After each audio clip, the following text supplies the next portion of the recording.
सामने 25 सितंबर से संबंधित कुछ महत्वपूर्ण करंट अफेयर लेकर पुनः उपस्थित हूँ। क्या आपको पता है कि भारत के एक राज्य के द्वारा अपनी राज्य की मछली घोषित कर दी गई है? क्या आपको पता है कि अब हमें दिल्ली से मुंबई तक जाने में लगने वाला जो समय है वो 24 घंटे से घटकर 12 घंटा हो चुका है? क्या आपको पता है भारत सरकार के अंतर्गत कार्यरत कानून मंत्रालय के द्वारा एक नई महत्वपूर्ण पहल प्रारंभ की गई है? इन सभी महत्वपूर्ण रोचक तथ्यों के साथ कुछ महत्वपूर्ण समसामयिक घटनाओं के साथ मैं जयदीप मिश्रा मेकर स्वतः इंस्टीट्यूट जबलपुर से आप लोगों के लिए 10 का दम करंट बम इस सीरीज में आज के समसामयिक घटनाओं से संबंधित वीडियो लेकर आया हूं। चलिए प्रारंभ करते हैं हम अपने सबसे पहले प्रश्न को, सबसे पहली करंट अफेयर की घटना को, जो आप लोगों की स्क्रीन में कुछ इस प्रकार है। पहला प्रश्न आप लोगों की स्क्रीन में, विश्व समुद्री दिवस कब मनाया जाता है? विश्व समुद्री दिवस कब मनाया जाता है? तो इसका आंसर हो जाता है आपका 23 सितंबर। विश्व समुद्री दिवस हर साल 24 सितंबर को मनाया जाता है। यह विषय नौवहन सहित विभिन्न क्षेत्रों के नेताओं के लिए अवसर प्रदान करेगा, जो किए गए काम और एक स्थायी भविष्य के लिए आगे की योजना दोनों के लिए आवश्यक कदमों को प्रतिबिंबित करेगा। मैं बता दूं आप लोगों को, पूरे विश्व में लगभग 30% जनसंख्या तटीय क्षेत्रों में निवास करती है। भारत सरकार के द्वारा इन्हीं सब चीजों को ध्यान में रखते हुए, नीली अर्थव्यवस्था को ध्यान में रखते हुए डीप ओशन मिशन लॉन्च किया गया है। बड़ा महत्वपूर्ण है यह डीप ओशन मिशन। साथ ही साथ यूएनओ के द्वारा 2021 से लेकर 2030 को ओशन सस्टेनेबल डेवलपमेंट डिकेड घोषित कर दिया गया है। ओशन सस्टेनेबल डेवलपमेंट मिशन घोषित कर दिया गया है फॉर साइंस। ये सबसे महत्वपूर्ण है। चलिए बात करते हैं दूसरे प्रश्न की। आप लोगों की स्क्रीन में दूसरा प्रश्न कुछ इस प्रकार है कि एशियन स्नूकर चैंपियनशिप 2021 का खिताब किसने जीता? तो ये वही व्यक्ति हैं जो लगातार कई सालों से वर्ल्ड चैंपियनशिप रहे आ रहे हैं। ये हैं पंकज आडवाणी। भारत के पंकज आडवाणी ने आमिर खरगोश को हराकर लगातार दूसरी बार एशियन स्नूकर चैंपियनशिप 2021 का खिताब जीत लिया है। स्नूकर खेल दुनिया में खेले जाने वाले स्नूकर का आविष्कार मध्य प्रदेश के जबलपुर शहर में हुआ था। जहां से हम निवास करते हैं, जहां से इस वीडियो का निर्माण किया जाता है, तो मध्य प्रदेश के जबलपुर शहर में इसका जन्म हुआ था। यह एक डंडे वाला खेल है जो एक बड़े हरे बनात में ढकी हुई मेज पर खेला जाता है, जैसे स्नूकर कहा जाता है। जबलपुर जिले के नर्मदा क्लब से किया गया था, जो सदर नामक एरिया में स्थित है। बात करूं पंकज आडवाणी की, तो पंकज आडवाणी जी जो है वो पुणे से स्थित है। इनका निवास कहां पर है? पुणे से स्थित है। इन्होंने 23 बार, मैं बोल रहा हूं 23 बार वर्ल्ड चैंपियनशिप का खिताब अपने नाम किया है। ये स्नूकर और बिलियर्ड दोनों ही गेम को खेलते हैं, जिसमें बॉलों का अंतर होता है, ठीक है, कुछ नियम का अंतर होता है, दोनों खेला एक ही बेस पर जाता है। 23 बार ये विश्व चैंपियन रह चुके हैं पंकज आडवाणी, जो कि भारत का नाम पूरे विश्व में रोशन कर चुके हैं स्नूकर के लिए। बढ़ते हैं तीसरे प्रश्न के लिए हम। चलिए, जो मैंने बताया आप लोगों को वही प्रश्न है कि दिल्ली मुंबई एक्सप्रेस वे भारत का सबसे लंबा एक्सप्रेस वे है, जो मार्च 2023 तक पूरा होने वाला है। ये किस वर्ष शुरू किया गया है? 2023 तक तो ये पूरा हो जाएगा। प्रारंभ कब हुआ है? तो इसे बनने में लग गए हैं लगभग 8 साल। तो केंद्रीय मंत्री नितिन गडकरी जी ने दिल्ली मुंबई एक्सप्रेसवे पर कार्य प्रगति की 2 दिवसीय समीक्षा की। आगामी 1380 किलोमीटर 8 लेन एक्सप्रेसवे कुछ शहरों के बीच यात्रा के समय को 24 घंटे से घटाकर कितना कर देगा? 12 से 12.5 घंटे। तो मैंने कहा ना आपको कि अब दिल्ली से मुंबई में लगने वाला जो समय है वो लगभग कितना हो जाएगा? 13 घंटे का। इस परियोजना का निर्माण 98,000 करोड़ रुपए की लागत से किया जा रहा है और मार्च 2023 तक इसका पूरा होने का अनुमान भी लगाया गया है।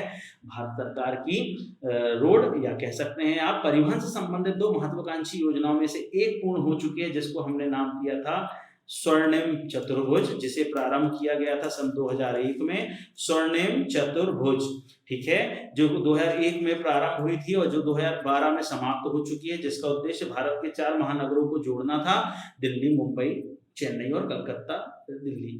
ये और दूसरी महत्वपूर्ण योजना होती है जिसको हम जानते हैं भारतमाला के नाम से।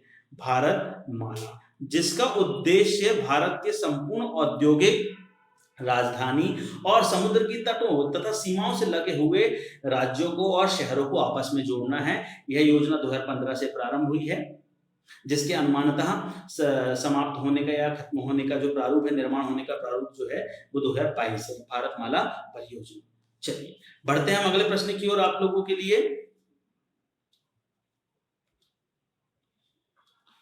अगला प्रश्न आप लोगों की स्क्रीन में कुछ इस प्रकार है कि रक्षा मंत्री राजनाथ सिंह जी ने शाइनिंग सिख यूथ इंडिया नामक पुस्तक का विमोचन किया है। यह पुस्तक किसके द्वारा लिखी गई है? तो ये पुस्तक किसके द्वारा लिखी गई है? तो ये प्रभुलीन सिंह जी द्वारा लिखी गई है पुस्तक। रक्षा मंत्री राजनाथ सिंह जी ने शाइनिंग सिख यूथ इंडिया नामक पुस्तक का विमोचन किया है। पुस्तक सिखों के 9वें गुरु तेग बहादुर जी की 400वीं जयंती के स्मरणोत्सव में का हिस्सा है। पुस्तक में भारत के सिख युवाओं की 100 प्रेरणादायक प्रेरक सफलता है कहानियों को शामिल किया गया है जिन्होंने अपने अपने क्षेत्र में अनुकरणीय कार्य किया है। इस उद्देश्य से इस पुस्तक को लिखा गया है प्रवीण सिंह जी द्वारा। मैं बता दूं आपको, सिख धर्म में 10 गुरु हुए हैं। प्रथम गुरु गुरु नानक देव जी हुए हैं, 9वें गुरु गुरु तेग बहादुर जी और 10वें गुरु गुरु गोविंद सिंह जी हुए हैं। ठीक है, रक्षा मंत्री हमारे हैं राजनाथ सिंह जी, जिनका लोकसभा सीट होता है लखनऊ, संसद ये जो है वो लखनऊ से। चलिए आगे, महत्वपूर्ण प्रश्न जो आने वाले समय में आप लोगों से पूछा जा सकता है। राज्य ने केटली मछली को राज्य मछली घोषित कर दिया, तो वह कौन सा राज्य है? वह राज्य हो जाता है सिक्किम। वह राज्य कौन सा हो जाता है? सिक्किम। स्थानीय रूप से केटली नाम से जाने वाली मछली घोषित की गई है राज्य मछली के रूप में निओली सोचिअस हेक्सागोनोलोपेस कूपर महाशीर का वैज्ञानिक नाम है। केटली मछली का महत्व को उजागर करने से और इसके संरक्षण उपायों पर जोर देने के उद्देश्य से यह निर्णय लिया गया है। मछली का उच्च बाजार मूल्य है, राज्य में जनता द्वारा इसे अत्यधिक पसंद किया जाता है।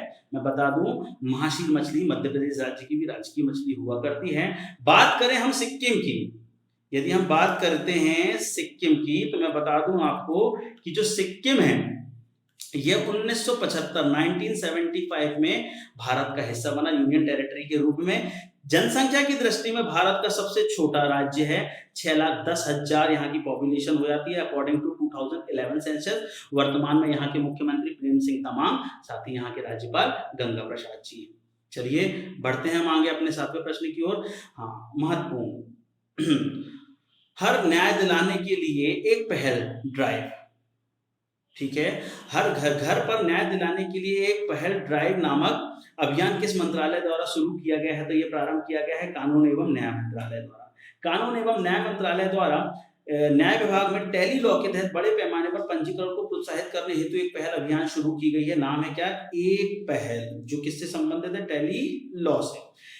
एक पहल अभियान 17 सितंबर से 2 अक्टूबर तक पूरे विश्व में चलेगा, पूरे देश में चलेगा। टेली लॉ का अर्थ होता है कानूनी जानकारी सलाह देने के लिए संचार और सूचना प्रौद्योगिकी का प्रयोग करना, क्योंकि कई लोगों के पास किसी प्रकार की जानकारी न हो जाने के कारण वह अपने अधिकारों को समझते ही नहीं है, अपने अधिकारों को जानते ही नहीं है। तो उन लोगों को उनके अधिकारों से अवगत कराने हेतु इस एक पहल को प्रारंभ किया गया है।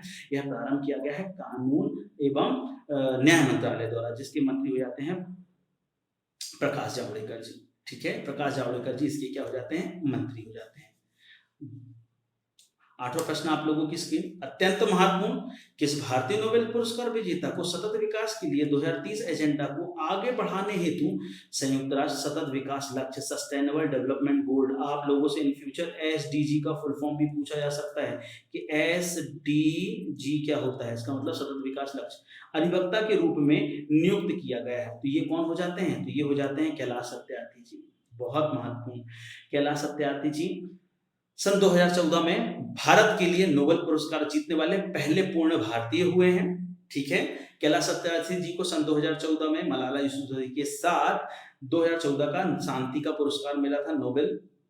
इन्होंने बचपन बचाओ आंदोलन के रूप में बालकों को काम न कर शिक्षा की ओर भेजने का सबसे महत्वपूर्ण कार्य किया था। 1980 से उनके द्वारा यह प्रारंभ किया गया है। सबसे बड़ी बात यह भारत के, उससे बड़ी बात यह मध्य प्रदेश के विदिशा जिले के हैं कैलाश सत्यार्थी जी। मैंने बताया आपको ये दूसरे भारतीय। इसके पूर्व 1979 में मदर टेरेसा जी को, जो मूलतः अल्बानिया से थी, उनको भी क्या मिल चुका है? नोबेल प्राइज मिल चुका है। वह पहली व्यक्तित्व थी, ये दूसरे व्यक्तित्व हैं। कौन? कैलाश सत्यार्थी जी। चलिए बढ़ते हैं हम आगे 9वें प्रश्न की ओर। किस संस्था ने अब ease of doing business report जारी करने पर रोक लगा दी है? तो वह संस्था हो जाती है विश्व बैंक। आपसे प्रश्न ये पूछा जा सकता है कि ईज ऑफ डूइंग बिजनेस, किस देश में बिजनेस करना आसान है, किस देश में पूंजी लगाना आसान है, इसकी रिपोर्ट आती है इस रिपोर्ट को जारी करने वाला देश कौन होता है? तो इस रिपोर्ट को जारी करने वाला देश होता है कौन? सॉरी, संस्था होती है कौन सी? विश्व बैंक, वर्ल्ड बैंक। ठीक है, वर्ल्ड बैंक के अनुसार उसने दोनों इन्वेस्टमेंट माहौल पर ease of doing business report प्रकाशित नहीं करने का फैसला लिया है। वर्ल्ड बैंक के अनुसार उसके जांच के वरिष्ठ अधिकारियों की ओर से डेटा में गड़बड़ी करने का दबाव डालने का पता चला है। तो उन्होंने बोला कि ना हम रिपोर्ट निकालेंगे, ना हमारे ऊपर दबाव आएगा।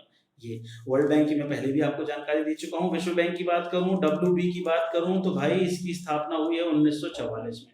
1944 में इसकी स्थापना हुई है। इसका मुख्यालय हो जाता है वॉशिंगटन DC में, जो अमेरिका की राजधानी, USA की राजधानी हो जाया करती है वॉशिंगटन DC, जहां DC से तात्पर्य डिस्ट्रिक्ट ऑफ कोलंबिया है। यह अमेरिका के USA के पहले राष्ट्रपति जॉर्ज वॉशिंगटन जी के नाम पर पड़ा हुआ है। वर्तमान में इसके अध्यक्ष, पूर्व में ही बताया था, बैंक का काम होता है माल को पास करना, इसलिए इसके अध्यक्ष होते हैं डेविड मालपास। चलिए, आज से संबंधित last but not the least question आप लोगों की स्क्रीन में कुछ इस प्रकार की खबरों में रहा। यूनामा निम्नलिखित में से किससे संबंधित है? तो यूएनामा या यूनामा जो हम कह सकते हैं, ये UNSC का एक महत्वपूर्ण मिशन है। यूनाइटेड नेशन सिक्योरिटी काउंसिल, संयुक्त राष्ट्र सुरक्षा परिषद, अफगानिस्तान में अपने राहत मिशन को अधिदेश द्वारा 6 माह के लिए बढ़ा दिया गया था तथा तालिबान ने एक समावेशी सरकार के गठन का आग्रह किया। यूनामा शांति और विकास की स्थापना करने के क्रम में अफगानिस्तान एवं यहाँ के लोगों की मदद करने के लिए संयुक्त राष्ट्र का एक विशेष क्या है? राजनीतिक मिशन है। कि अफगानिस्तान में जो हलचल चल रही है, जो तालिबानियों द्वारा वहां पर जो सरकार बना ली गई है और वर्तमान सरकार को अलग कर दिया गया है, तो ऐसी स्थिति में सामंजस्यता को बनाए रखने के उद्देश्य हेतु UNSC द्वारा एक प्रोग्राम स्टार्ट किया गया जिसका नाम क्या था? यूनामा। मैं बात करूं UNSC की, तो UNSC संयुक्त राष्ट्र सुरक्षा परिषद, ये UNO के 6 महत्वपूर्ण अंगों में से एक होता है। कौन सा? UNSC, United nation security council, जिसमें कुल मिलाकर सदस्य देशों की संख्या होती है 15, जिसमें 10 होते हैं अस्थायी सदस्य और 5 होते हैं स्थायी सदस्य, जिन्हें P5 कहा जाता है। सबसे महत्वपूर्ण बात, इन 10 सदस्यों में भारत को 2021 एवं 22 का सदस्य चुना है। 2021 एवं 22 का भारत को क्या चुना है? सदस्य चुना गया है। बहुत महत्वपूर्ण, याद रखिएगा, यहाँ पर 22 कर दूं मैं। साथ ही साथ भारत ने अगस्त माह में इसकी अध्यक्षता भी करी है। अगस्त माह में UNSC की क्या करी? अध्यक्षता। भारत UNSC का 8वीं बार इस अस्थायी सदस्य बना है। कौन सी बार? 8वीं बार भारत इसका अस्थायी सदस्य बना है। तो ये थे आज के 10 महत्वपूर्ण तथ्य जो आने वाले आपके एग्जाम के लिए अत्यंत ही महत्वपूर्ण साबित होंगे। साथ ही साथ उससे संबंधित तथ्य तो आपके लिए अत्यंत ही महत्वपूर्ण होंगे। आशा करता हूँ यह सभी हमारे द्वारा की जा रहे प्रयास, परिवर्तन आप लोगों को पसंद आएंगे। हमारा अंतिम और प्रथम उद्देश्य सिर्फ और सिर्फ आपकी लक्ष्य को प्राप्त करने में एक छोटा सा सहयोग है। इन वीडियोस के माध्यम से, इस सीरीज के माध्यम से मैं आपको 10 महत्वपूर्ण तथ्यों के साथ साथ उनसे 10 महत्वपूर्ण समसामयिक घटनाओं के साथ साथ उनसे जुड़े हुए संबंधित तथ्यों को भी आपके सामने रखता हूँ। इनमें अगर कहीं पर भी किसी प्रकार की कोई कमी या कंफ्यूजन होता है तो आप कमेंट बॉक्स में मुझे कमेंट कर इंफॉर्मेशन दे सकते हैं, जो उससे संबंधित तथ्य मैं आपके सामने रखूंगा। धन्यवाद। कल हम फिर मिलते हैं अगले वीडियो के साथ। धन्यवाद।